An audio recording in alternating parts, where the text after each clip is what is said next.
I want to talk about Donald Trump's approach to the war in Ukraine, because even though Donald Trump was not my pick for president, I supported Harris. I supported Biden, and I went into supporting Harris, not because they're the best options, not because Biden has been perfect in supporting Ukraine, not because Biden has pushed all the policies I wanted. He said he was going to do a public option on the campaign trail. He has done very little to push a public option once in office. He did do the insulin price cap. He did do the infrastructure deal. He did the Inflation Reduction Act. He did some, I think the largest climate change infrastructure investments of any American president in history. And it's still not sizable enough, but these are things that I give him credit for. But at the end of the day, certain decisions on Ukraine, they dragged on. They dragged on. And at a certain point, I feel like some of these decisions, not only I don't think there's good justification to say that there was escalatory risk that could lead to atomic hellfire. For example, like the MiG fighter jet decision early on in the war, where we were going to send fighter jets to the poles so they could send MiGs to Ukraine early on in the war. That was not going to start World War III. Transferring fighter jets to Ukraine was not going to start World War III. Neither was the Western tanks. Neither was giving 31 Western tanks and changing the standard on that. The decisions that was being weighted on these, which was sometimes described as, oh, well, the Ukrainians can't even really use them, and then we find out every time they could. But a lot of these decisions took too long, and there's information we cannot see. We cannot see the intelligence reports that the president's getting on the atomic threat, but we have yet to see the United States raise its nuclear readiness level. And that leads me to believe that if it has not raised its nuclear readiness level, and that the Russians have yet to, make a red line say, if you do this, we will use an atomic weapon, leads me to believe that the president might have had more wiggle room, and I would say probably had more wiggle room earlier on to make these decisions. For example, waiting to send the ATACMS until after the counteroffensive was over was absolutely asinine, and it cost lives. This was a decision that could have been made at the start of the counteroffensive, so they could have used them to take out the air bases from which the Russians were using their helicopters to harass advancing troops, and we gave it to them at the end of the counteroffensive. They then disabled those air bases, and wouldn't you know it, the helicopters stopped harassing the advancing troops.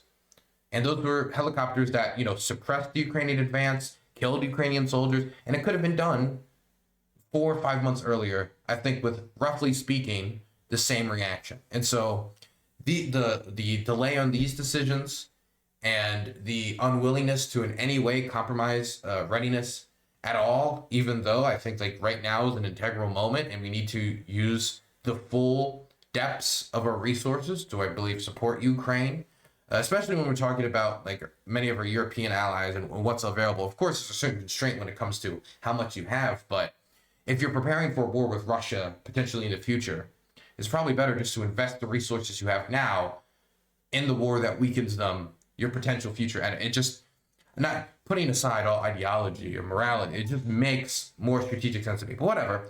I could talk all day about decisions that could have been made sooner, decisions that should have been made, excavators that should have been provided, mine clearing equipment that should have been provided much sooner.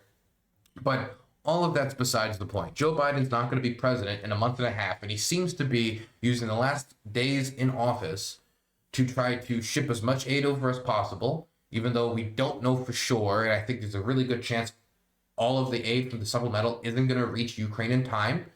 It's probably part of the reason they're focusing on artillery shells and the stuff that's easiest to ship, because, again, they dragged their feet too long. They were not really prepared entirely for the scenario where Donald Trump won, and now we have to face the Donald Trump presidency. But moving on to Donald Trump, okay, besides my C- to C+ rating for Joe Biden's response to Ukraine, I'm not going to talk about all the things he did really well right now, because I don't need to slobber on the man. Let's talk about Trump.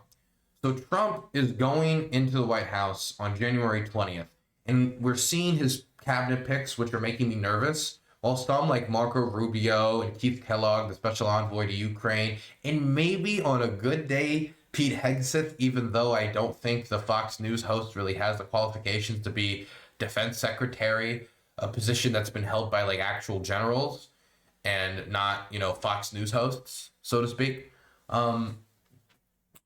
The other picks, for example, Tulsi Gabbard, who would be the head intelligence official in the country, who would be preparing Donald Trump's intelligence briefs, Robert F. Kennedy Jr., Elon Musk, who's been constantly whispering in his ear, and reports that Donald Trump has been looking to Viktor Orban, one of the most anti-Ukraine European voices in Europe, for advice on how to end the war, has made me nervous. Because on one end, you've got Marco Rubio and these other ones that have been more supportive of Ukraine, but have recently tampered down their rhetoric because they want to be able to make it in Trump world. And so now they're using terms like forever war, continuing to fan the flames of opposition to the war, opposition to support for Ukraine, not opposition to the war. I'm opposed to the war. The Russians could leave. That'd be great.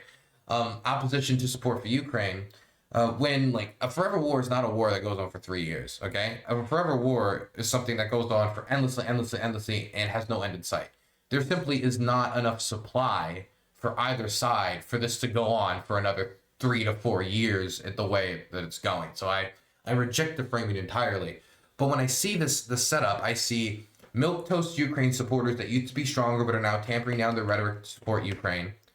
And then on the other side, you see people who are completely opposed to any continued support for Ukraine whatsoever, like Tulsi Gabbard, who since the beginning has been fanning the flames on stories like the biological weapons facilities needing to be shut down, and the Russians' legitimate security interests, and we are the ones who really provoked the war, et cetera, et cetera, et cetera.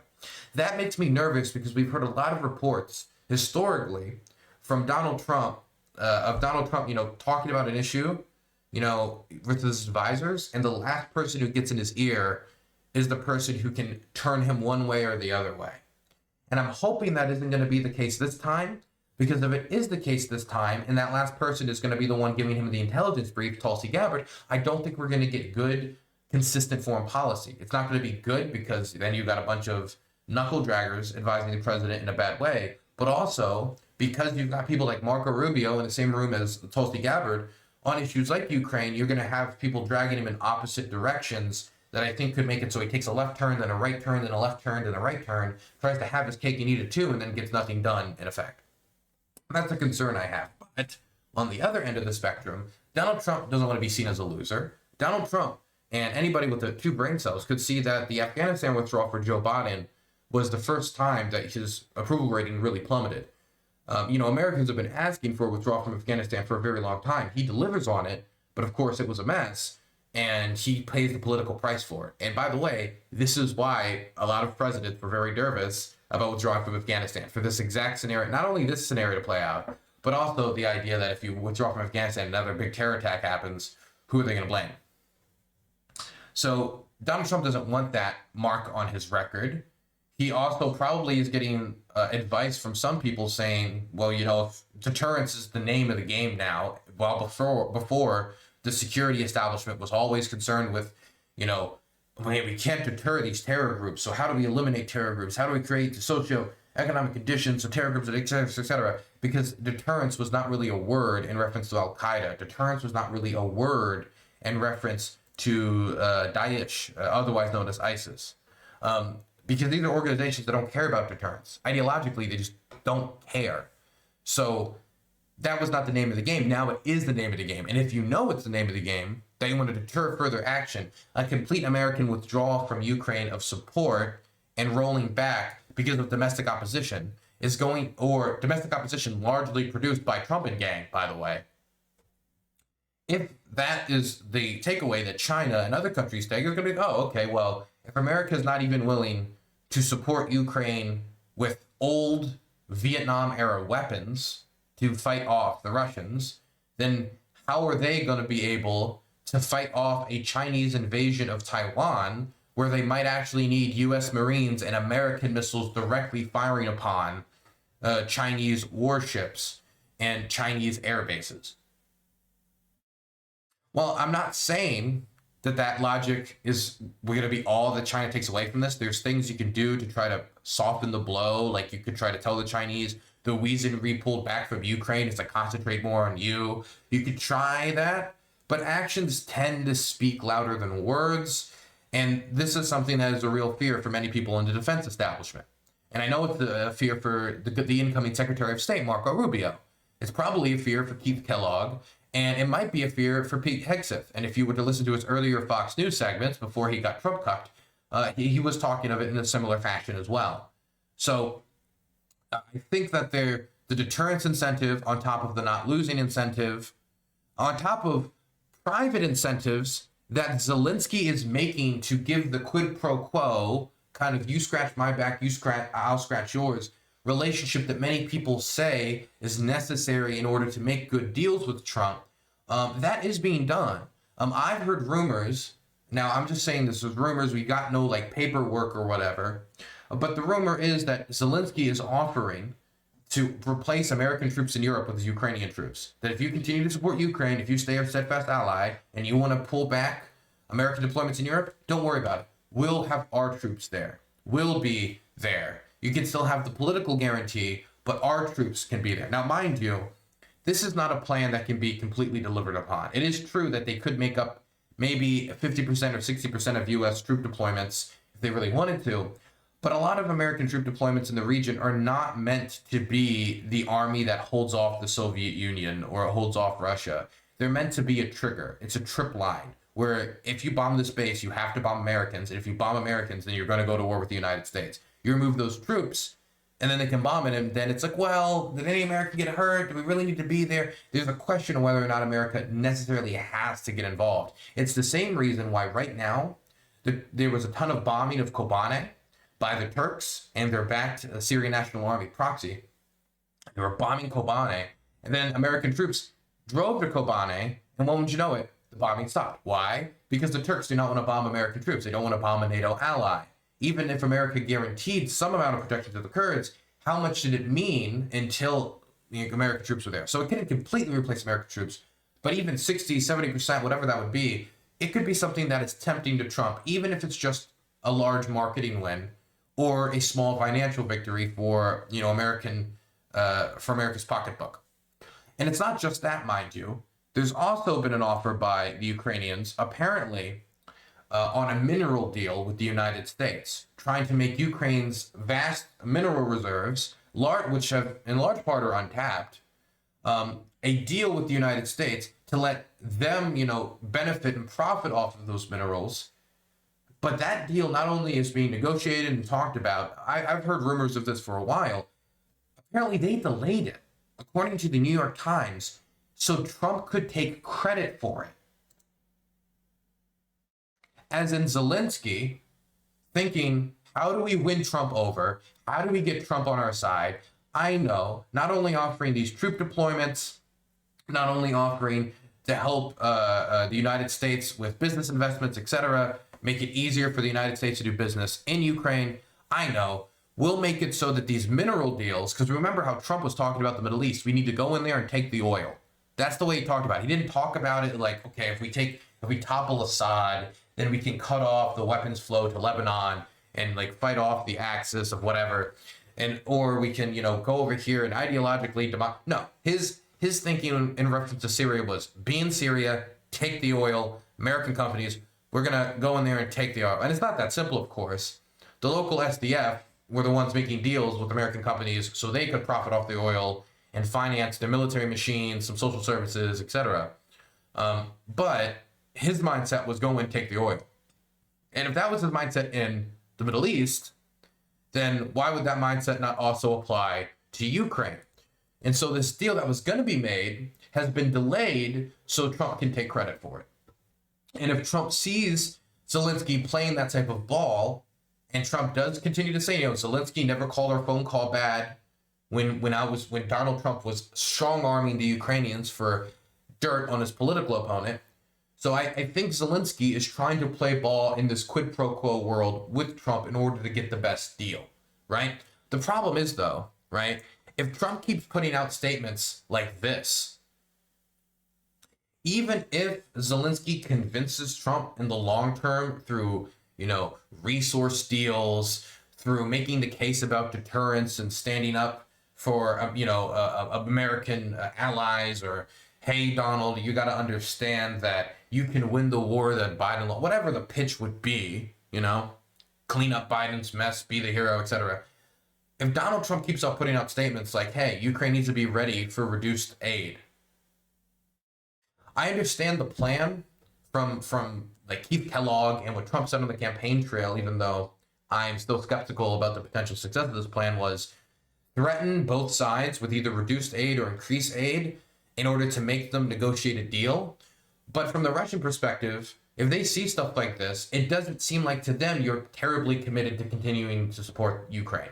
If on the campaign trail you kept saying you were going to end this in 24 hours, and much of your base is now set against continuing to support Ukraine, you call Zelensky a salesman, you lie about death statistics, say millions upon millions have died, which is not true, say that we've sent double or actually more than double the amount of aid than we've actually sent, lie about European aid to Ukraine, and you're building a platform and building an image, painting a picture for the public that's against aid for Ukraine, and then you come out and say stuff like this.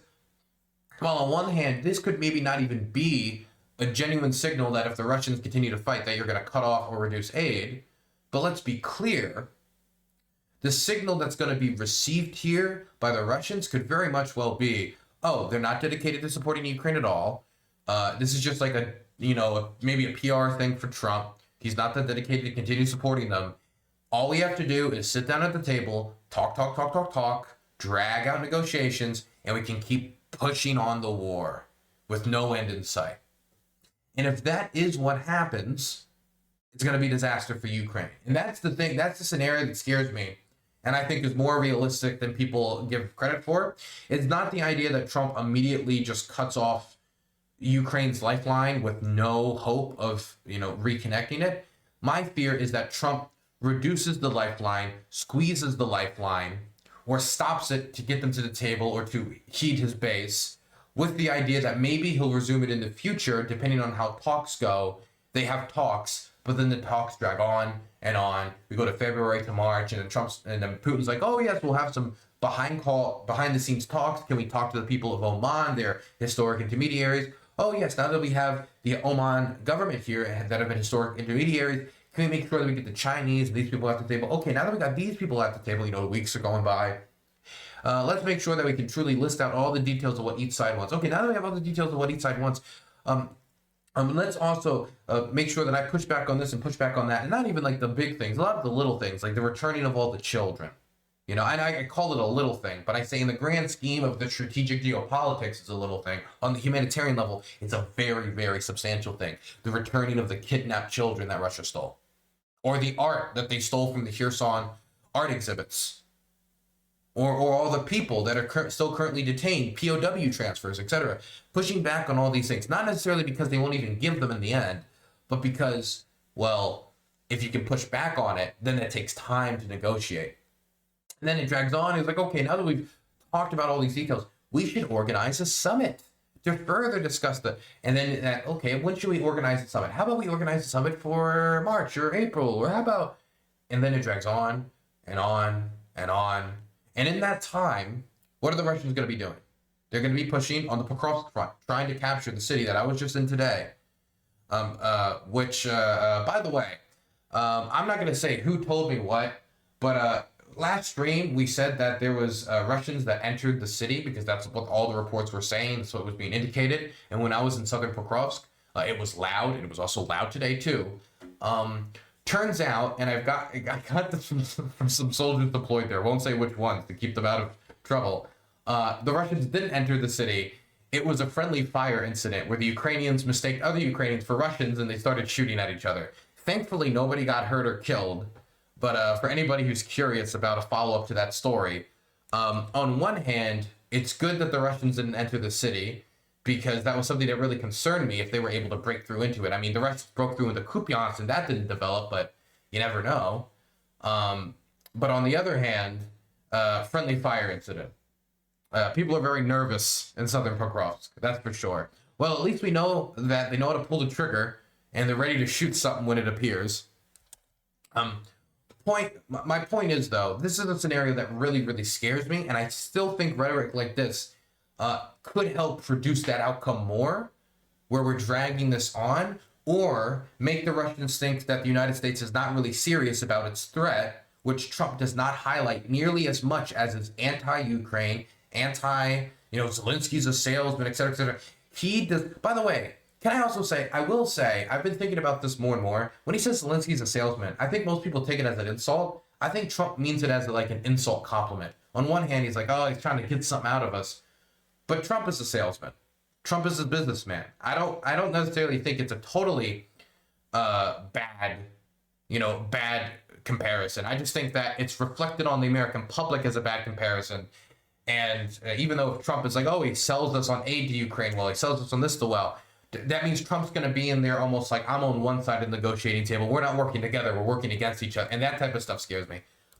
Still, I think this type of rhetoric, I'm kind of rambling, so let's keep it going. I think this type of rhetoric is not going to produce strength in our commitments. And then he follows it up with stuff like this, where Trump says, okay, he's not going to abandon Ukraine. Don't worry, I'm not going to abandon Ukraine. That'd be crazy. The only way we're going to get a deal is if I don't abandon Ukraine. If I abandon Ukraine, then the war is going to continue, but in a more destructive way. I think that has been realized by Trump. From the way that he talked about in this interview with Time Magazine, I think it is true that Trump has finally, somebody has connected the dots with him where if all the aid to Ukraine is cut off, that means the war is just going to continue, but it's going to be much more destructive and cities are going to fall and everybody's going to blame him. Everybody's going to clearly blame him.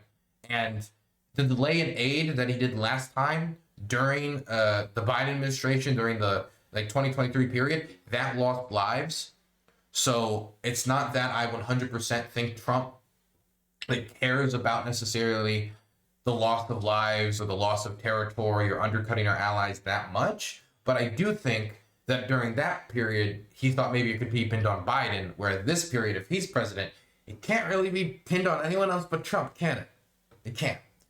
But on the other side of this, he also says he opposes Ukraine launching U.S. missiles inside Russia. Now, I have been of the opinion that Trump hasn't said anything about this because he probably likes the increased leverage. The fact that he can look at Vladimir and say, look, if you don't want to take a deal, that's fine. We'll just send Ukraine 400 more long-range missiles. We'll tell the Germans to send a Taurus that can hit Moscow, and we'll see if the Kremlin, with its if we can make those gold towers melt. He could say some crazy rhetoric. The whole philosophy that many Trump supporters would put upon me to tell me of the benefit of having Trump to deal with this war. It's like he's the madman, he's the madman theory. And Trump does, if reports are true, seem to really buy into this madman theory that if you're seen as a little crazy, you could at any moment flip and be like, I'm going to bomb you, I'm going to do this or that. It makes people on edge and more willing to concede to you. Now, I think there's downsides to this theory, because if you're actually a little bit of a madman and you don't have a consistent foreign policy and it's hard for your allies to trust you and do long-term planning with you, then that can undermine your long-term strategic goals. And it could also produce, I believe, instability in planning. And when you talk about things like fighting a real war, not any real war, but the largest war in continental Europe since World War II, having certainty in your defense commitments so you can engage in long-term planning is extremely important. It's part of the biggest reasons why I supported Harris, is because even if I thought, Harris with Philip Gordon advising her would not be the most rah-rah pro-Ukraine people ever, even though I knew they supported Ukraine, there would be some level of strategic certainty about there is going to be some continued aid, especially if they controlled the House or Senate. Even though the Senate was unlikely, the Senate also tends to be more pro-Ukraine, so it was more possible to get a compromise with, Senator John Thune as majority leader than it would be to get with Congressman Mike Johnson, who is more than willing to sell out the Ukrainians if Trump tells him to jump and do so. Just like he was more than willing to overturn the election results if Trump tells him to do so, no matter what the results actually say. So, the thing is, I was of the opinion that he wanted this leverage. He wanted this leverage. He wanted the ability to say, look, I can send more long-range missiles. But all of a sudden, Trump comes out with this statement, and I disagree very vehemently with sending missiles hundreds of miles into Russia. Why are we doing that? We're just escalating the war and making it worse. So when he says this, I said this last stream, and I'll say it again. I don't particularly know what this means. I mean, I know what escalation means. I know what the idea of escalation means. But I don't know what he's referring to as it escalates the war, because I haven't seen it escalate the war. You know, I'm here. I'm looking for like increased glide bombs. I'm looking for like, oh, we're gonna now unleash this new super weapon that has never been used before. I haven't seen that. I haven't seen that. Burns is an immoral, In morally fact, corrupt. not only have I not seen that, the only real substantive reaction was that multiple launch reentry medium range intercontinental missile, not intercontinental, but like intermediate range ballistic missile that was fired at Dnipro that had inert warheads, as in they were not loaded with explosives. So they fired this missile that didn't have a bomb in it at a city, injuring 2 people. Now, I don't want to be the one to discount the injuring of 2 people, but that is not a very substantive escalation when, I mean, just yesterday, we had a gigantic drone and missile attack all across, or in the last 48 hours. It's been a long time on the front. Just in the last 24 to 48 hours, we've had a massive drone and missile attack that killed people all across Ukraine, that targeted their electrical infrastructure. At the same time that Trump's talking about escalation, Russia is trying to make it so he could freeze out cities across the country. What do you think he's trying to target the electrical infrastructure this close to winter for? It's not just a random coincidence. It's for a reason. They want to knock out the electricity, so it's making the Ukrainian people live in worse conditions this close to, you know, possible negotiations. And even if it doesn't add enough social pressure to make the Ukrainians ask the government to concede more negotiations, which I find unlikely, the terror bombing of Britain did not lead to much outside of, you know, resolution, or a more resolute British public. It could possibly lead to more refugees, which the Germans need to think about, which the Poles need to think about, which much of the world needs to think about. The scenario where tens of millions of more refugees head towards their countries if the war goes sour. But also, like, look at this. I mean, this is just like one missile strike that hit a private clinic, a medical center in Zaporizhia on December 10th. It was in the last 72 hours. 11 people died, all civilian. This type of stuff is happening every other day. So I cannot believe that 2 people getting injured in a multiple launch reentry vehicle strike is going to be the big deciding factor. In fact, I've even seen some data to suggest that glide bomb strikes. I wonder if I could glide bombs. I wonder if I can find this data for you guys. I saved it somewhere, but I'm not very good at saving data. I'll like save data and then I'll lose it immediately. But here we are.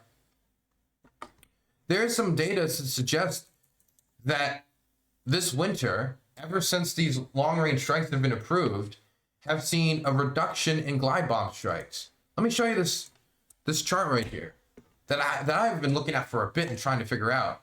But you can see a clear reduction come December, come the approval by Joe Biden of glide bomb strikes. Now, are we saying that this is necessarily 100% connected to these long-range strike approvals hitting Russian air bases?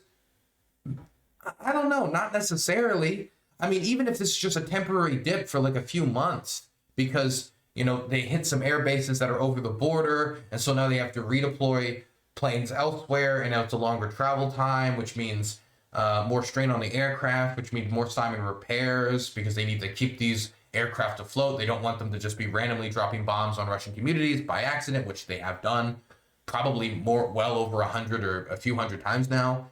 Or they don't want the aircraft to just go kablooey and just start, you know, you overwork it, then it fails midair, and then not only you lose a plane, but you lose an experienced pilot, which they don't have many of. But even if this is temporary until they can redeploy and figure something else out, and then glide bomb strikes increase again, this is a really crucial point in the war. And so glide bomb strikes going down right now is actually very substantive. And so the only data point that I can look at as of right now to look for potential actual escalation is a decrease in glide bomb attacks. Maybe it's related to the long-range strikes. I was of the belief that the vast majority of Russia's air assets had already been pulled back since before these long-range strikes were approved. which did blunt the effect of these long-range strikes, which is why many people wish that this approval was made much sooner. But the point is, even if you discount the glide bomb stuff and say it's unrelated or we cannot 100% prove that it's connected here to here, fine, fair, okay? I get it, whatever. Point is, we haven't seen any escalation. So the only option, and I will not completely discredit this, is that Donald Trump, now getting intelligence briefings since he's been elected president of the United States, is being told something about atomic potential, about atomic destruction that is particularly spooking him. About, for example, the Russians, like, preparing a missile for an attack and, holding it and, be like, oh, what are they going to do there? Or the Russians, there's some high profile meeting, like, should we nuke? Should we actually do something before negotiations to show we're serious? Or something along those lines. I can't know that. We're completely in speculation territory here. And even if I could know that, how could I know that? But the point would be,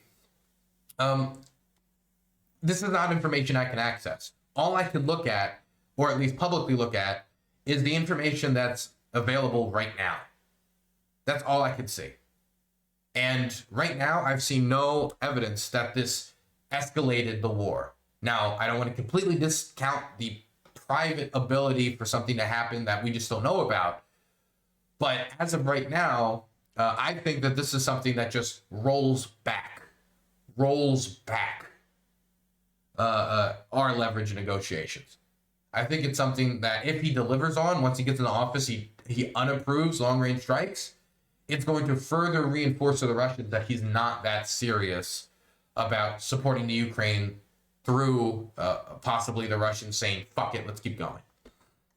Now, I also want to throw out there, and this is something that I found kind of humorous, but also sad, is that Trump is finally seeming to admit that the war is a lot more complicated than he thought. Whether it comes to America's interest in deterrence, whether it comes to the fact that, Ukraine has all these pieces of art and stolen children and POWs and the fact that they occupy parts of Russia that they want to transfer for parts of, Ukraine to get back to them. So, it's a deal for deal, the type of deal making that Trump is supposed to be good at.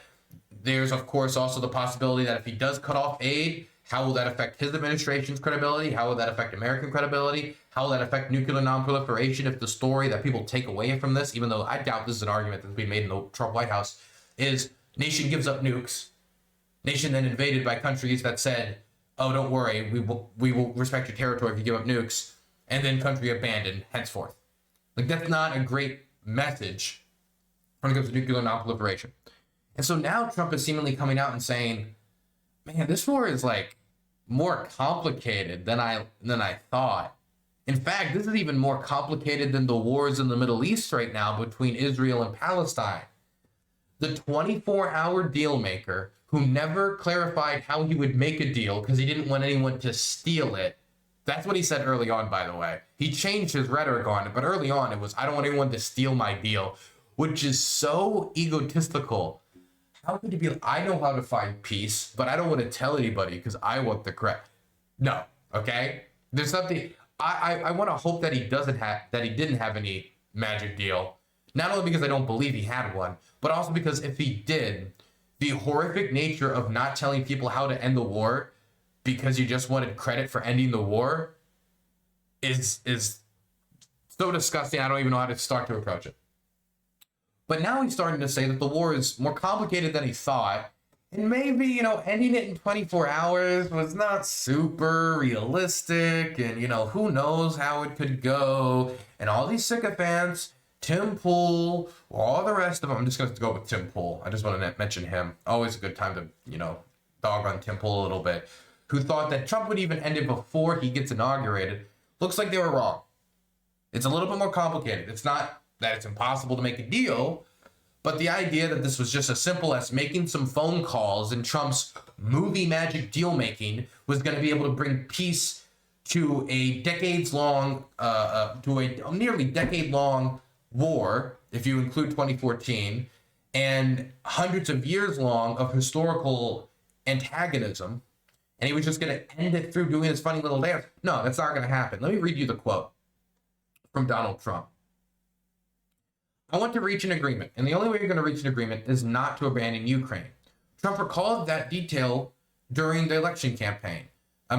Recalled that during the election campaign, Trump liked to boast that he would be able to conclude a peace agreement between Russia and Ukraine in 24 hours. Now, he has acknowledged that it is more complex than it seemed. The Middle East is an easier problem to handle than what's happening with Russia and Ukraine.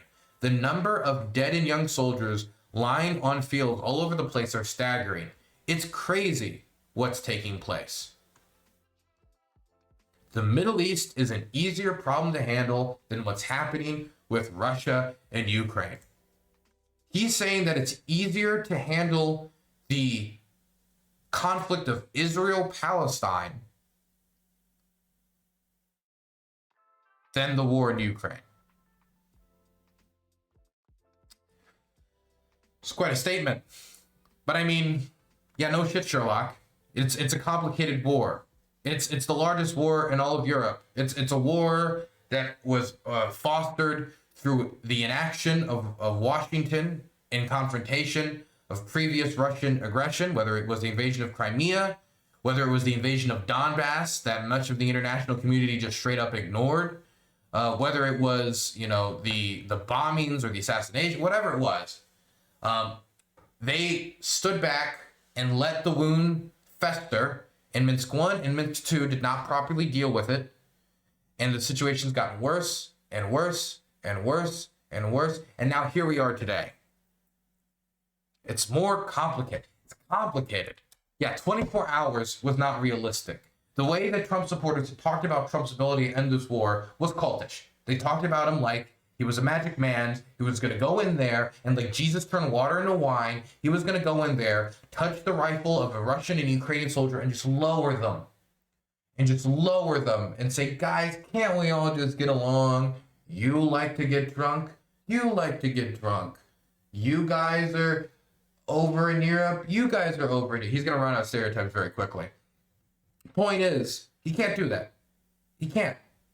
He can try to make a deal that tries to get concessions from both sides, one that Ukraine could be satisfied enough with to at least end the bloodshed, and Russia might be satisfied enough with to end the bloodshed.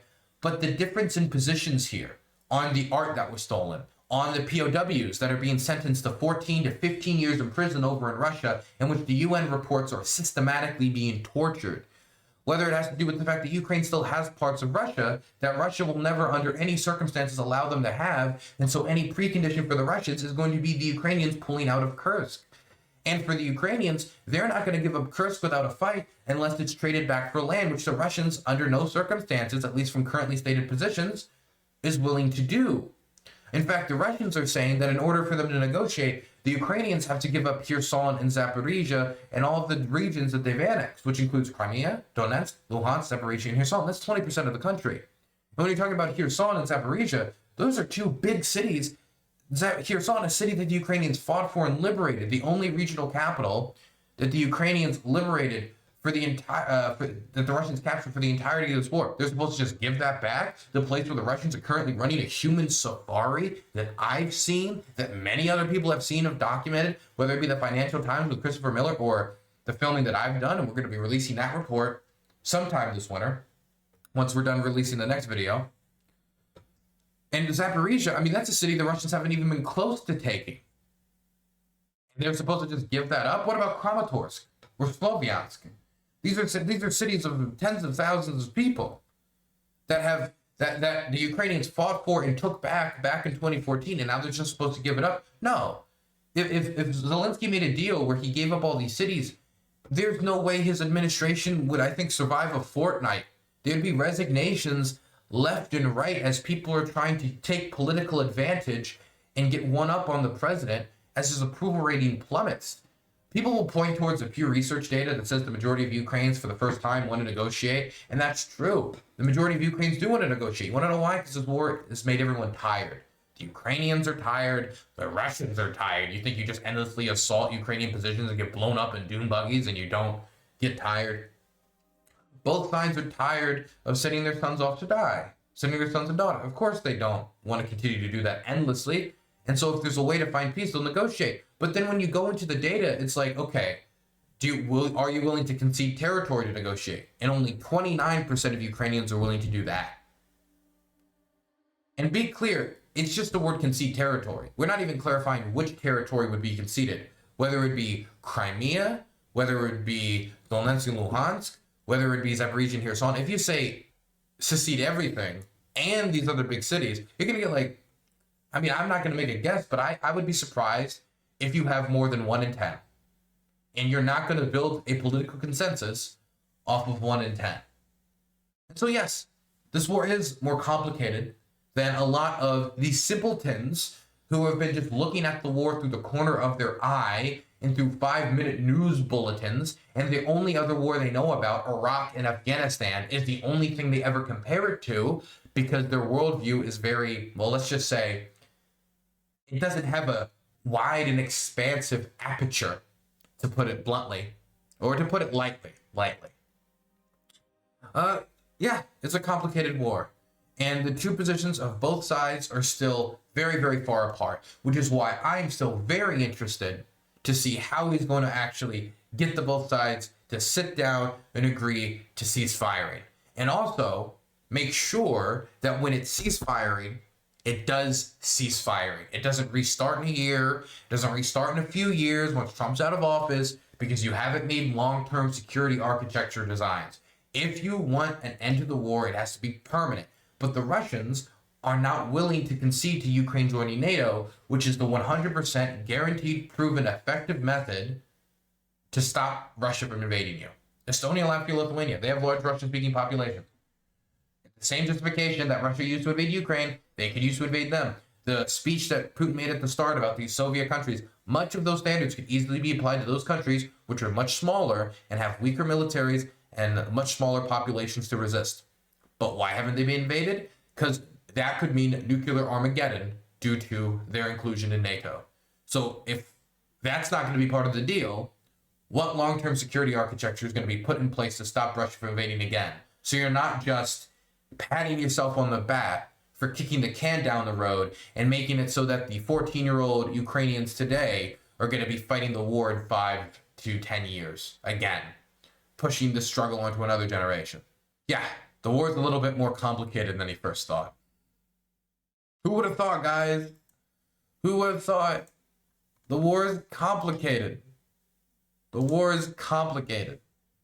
I did an analysis on the glide bomb decrease. It's due 100% to low cloud cover and Zala genocide from prior weeks. Dude, the Zala drones have been getting decimated by FPV intercepts, which isn't super surprising since that has been like progressively building up and up and up and up and up and up and up. But I mean, eventually it was going to have an impact. Russia does not have an endless supply of electronic components. I lined up weather data on the front line to Vitaly's data. You can even check Sentinel. You can't see anything. You can see anything since mid-November. That would make sense.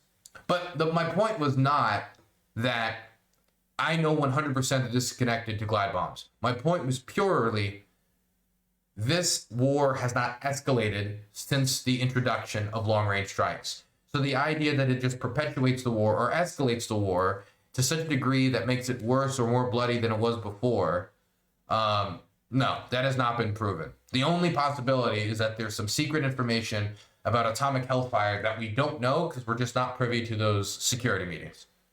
I appreciate that random chatter, Full Moon 6661, that I just believed immediately upon the introduction of your data, because no one in my chat would ever lie to me, except for that time that someone in my chat lied to me earlier this week when they sent me that Kurdish HTS peace deal that's probably fake.